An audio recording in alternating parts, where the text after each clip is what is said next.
Assalamualaikum warahmatullahi wabarakatuh. Ketemu lagi dengan saya di channel vlog berita. Oke teman-teman, hari ini itu ada kabar berita dengan judul Orang ini pernah jadi kuli bangunan, ibunya tukang cuci, siapa sangka kini jadi menterinya Jokowi. Orang ini pernah jadi kuli bangunan, supir angkot, dan ibunya tukang cuci bangunan. Siapa sangka kini dia jadi menterinya Presiden Jokowi. Siapa dia gerangan? Masa depan orang tak akan ada yang tahu, bahkan jika orang itu seorang supir angkot. Tapi sepanjang mau berusaha maka akan bisa berhasil merangkuh keberhasilan. Dilansir dari tribunnewsmaker.com, bahkan dia harus menjadi sopir angkot. Ini bukan sebatas cerita, tapi adalah fakta. Dulu menteri ini bekerja setiap hari sebagai sopir angkot, tapi sopir angkot bekerja untuk membawa penumpang dalam kota. Sopir angkot mendapatkan uang jika membawa penumpang dalam sekali trayek, bukan gaji bulanan bahkan mingguan. Lalu siapa menteri itu? Ia adalah Menteri Investasi dan Kepala Badan Koordinasi Penanaman Modal, Bahlil Lahadalia menitik karirnya dari nol. Sebelum namanya besar di dunia bisnis, ia berjuang hidup dengan berdagang kue hingga menjadi sopir angkutan umum. Ayah Bahlil dulu berprofesi sebagai kuli bangunan, sementara sang ibu ikut bekerja membantu ekonomi keluarga dengan menjadi tukang cuci. Sejak sekolah dasar, Bahlil turut membantu perekonomian keluarga. Ia menjual kue di sekolah, bahkan ini dilakukan demi membeli sepatu dan membiayai sekolah. Saat masih bersekolah di tingkat menengah pertama, Bahlil sempat menjadi kondektur. Di tingkat menengah atas, ia pernah jadi sopir angkot. Perjuangan Bahlil pun membuahkan hasil.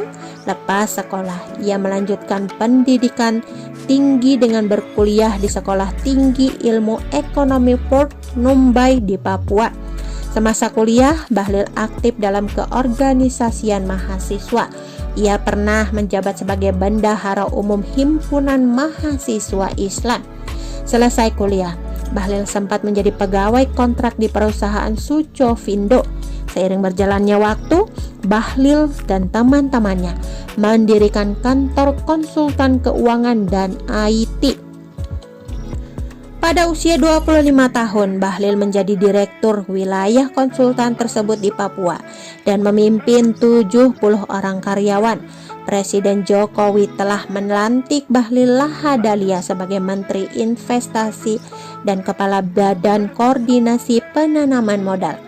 Pelantikan Bahlil digelar di Istana Negara, Jakarta pada Rabu, 28 April 2021.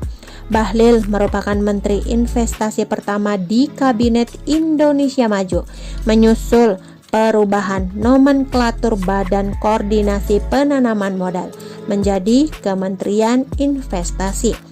Ia dilantik Jokowi sejak awal pembentukan Kabinet Jokowi Ma'ruf Amin pada Oktober 2019. Pengusaha sebelum masuk ke jajaran pemerintahan, Bahlil dikenal sebagai seorang pengusaha. Dia dikenal memiliki sejumlah perusahaan dalam berbagai sektor, mulai dari perkebunan, properti, transportasi, pertambangan, hingga konstruksi. Pria kelahiran Banda, Maluku Tengah, Maluku, 7 Agustus 1976 itu merupakan pemilik PT Ripa Capital Holding Company dari 10 perusahaan lain. Bahlil juga aktif di Himpunan Pengusaha Muda Indonesia. Ia bergabung dengan HIPMI sejak tahun 2003 selama 2015-2019. Bahlil bahkan menjabat sebagai Ketua Umum Badan Pengurus Pusat Himpunan Pengusaha Muda Indonesia periode 2015-2019. Oke teman-teman, itu sedikit berita dari channel vlog berita. Sampai ketemu lagi di berita-berita selengkapnya. Assalamualaikum, bye-bye.